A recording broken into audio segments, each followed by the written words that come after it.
reacting to true story scary animations. Oh yes, we're back at it again with the brand new one. And boy, you better get that out of here. You guys know the drill. Here we go. Please just do it now. Click the subscribe button. It's right down below. Go, go, go. And then go to the kitchen. Get all the snacks. Get to the pantry. Get the chips and the soda and the juice and the popcorn and the candy and the what else? What else is there? Make a sandwich. I don't know. Get whatever snacks you want. And get your blankets. All right, we're gonna need them. It's scary out here, man. I don't know what's gonna happen, but the blanket will keep me safe. And yeah, be sure to check out MJV Animations. They're the ones that made these amazing animations we're about to watch. And yeah, comment down below what kind of phone you have. Let me know. Illegal. I went to a pretty big college. It was several hours from the city where I'm from, and a few of my high school classmates also went there. This is something that happened during my junior year. Yeah. I lived in a house with 3 of my friends, 2 of which went to high school with me as well. It was a 2-story house that we lived in and somewhat small, but enough space for all of us. When the school year started, I had a lot of students in most of my classes because of how big our school was. One class in particular had about 200 kids in it. I would go to the lectures each time on Mondays and Wednesdays when they were held, and I would usually sit in the same spot. It was a large room with many seats in it. Over time, I would see a lot of the same faces in class, but I didn't really have any good friends in this particular class. One of the people who would always seem to sit around me was this one guy. He would usually sit a few rows behind me, and he was sort of tall and had dark brown hair. I never really paid much attention to him, but I just recognized him. But I began noticing him more when he started to seemingly be following me home. It started one day after class, when I walked out of the building and just happened to notice him walking behind me. I would drive to class and back because I lived off campus, so I would go to a parking lot, get in my car, and then leave. He happened to park near me, so he did the same. As far as I knew, this was just a coincidence. I would never pay attention to who was driving behind me. But there was this one time that I didn't go straight home, but went to the school cafeteria instead. I noticed this guy walked behind me the whole time, and he also went to the cafeteria. The heck? I still didn't think much of it and thought it was maybe a coincidence. After I got inside and got food, I'm not really sure which way he went because I was just minding my own business. But the very next day of class that we had, I left to go straight home and went to my car. For whatever reason, I noticed the guy again as he went to his car, which was parked a little ways from mine. But this time, I noticed him driving behind me all the way until I got to my place. When I parked on the side of the street in front of our house, he kept driving past me. You dummy. One of the next times that we had class, he followed me in his car again, but I wasn't driving back to my place this time. This time, I went to a gas station to get gas, and he just happened to do the same thing. Something about this seemed really weird. Run! Was it a coincidence, or was he always following me? I decided to ask around the class the next time that we had it. There were a few people who I usually sat by. They weren't necessarily friends, but I would occasionally talk to them about things from the class. I pointed out the guy to them and asked if they knew anything about him. None of them did, though. I brought the guy up to my roommates as well, but they didn't seem to have any idea who the guy was. It was a mystery to me.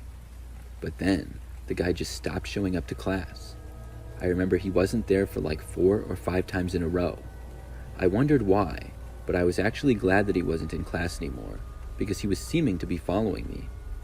Then, one night, I was returning home from my on-campus part-time job that I had. It was dark out, and when I got to my street, I saw a man walking down the sidewalk in front of our house.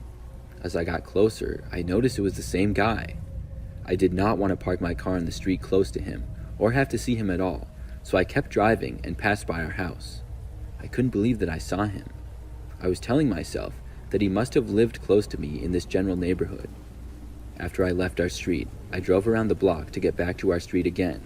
It took me maybe a minute or so, and I was expecting the guy to be gone when I got back. But when I pulled around again, he was still there. He was just kind of standing around, or pacing almost.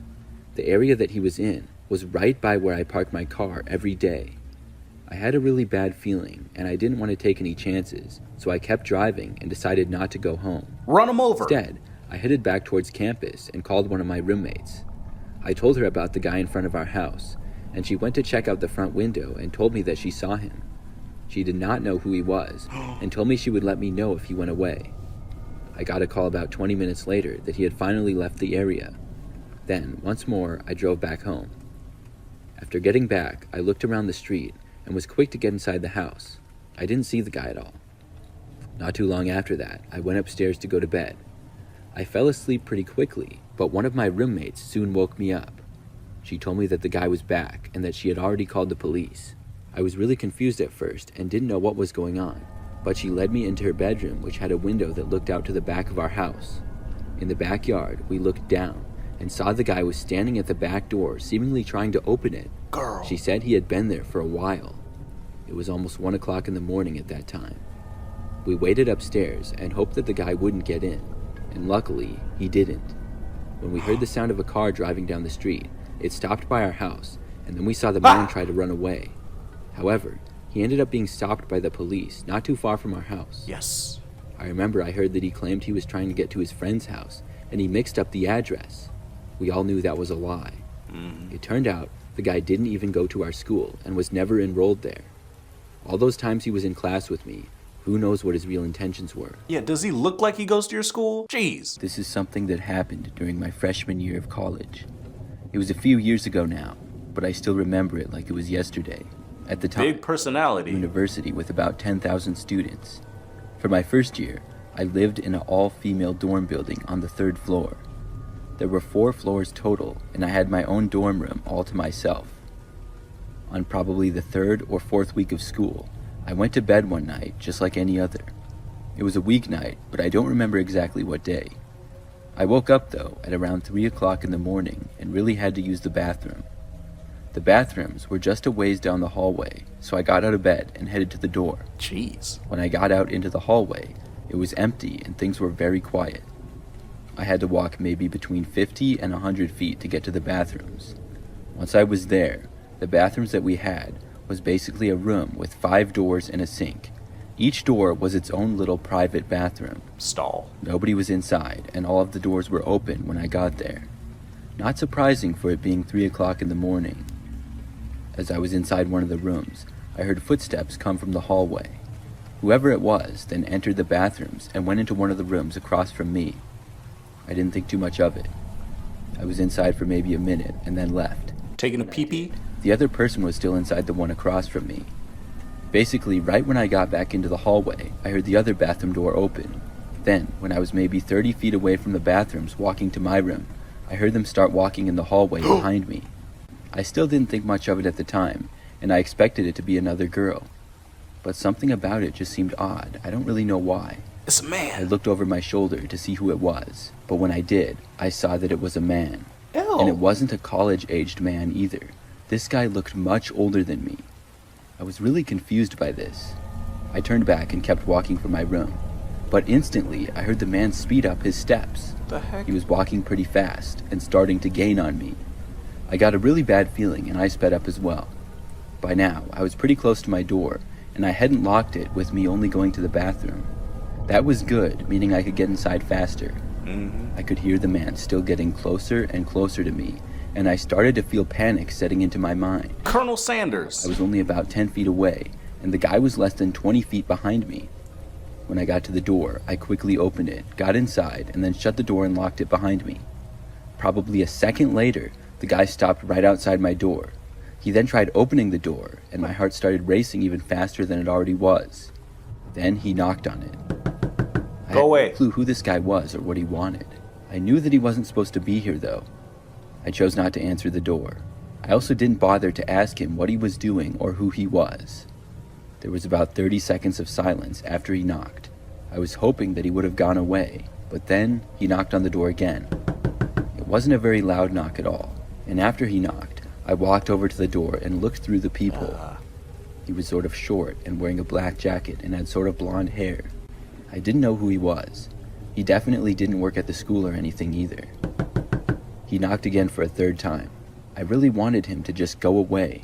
There was no way that I was going to be able to get any sleep with this guy here. He didn't say anything the entire time, but was just standing there. I went away from the door and sat on my bed. I waited, and the guy didn't knock for a really long time. But when I went back over to the door and looked out, thinking maybe he was gone, the guy was still there. Are you serious? I didn't know what to do. I walked back over to my bed. Then the guy knocked one more time. It was really quiet, and I just barely heard it because of how quiet it was. I didn't get up to look. I stayed where I was, and probably 10 more minutes went by. Where's your I roommate? didn't hear any noises and got up to look again. That's when I saw that the guy was finally gone. After that, I was finally able to get back to sleep. The next morning, I found my resident advisor and told her about the man. She said that she was going to report it. Luckily, I never saw the guy again after that. A few days later, though, I found out that the man had been let into the building much earlier that night.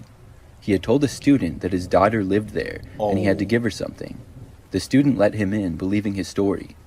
It turned out that it was a complete lie, and he must have hid somewhere for hours. I get really creeped out thinking about it.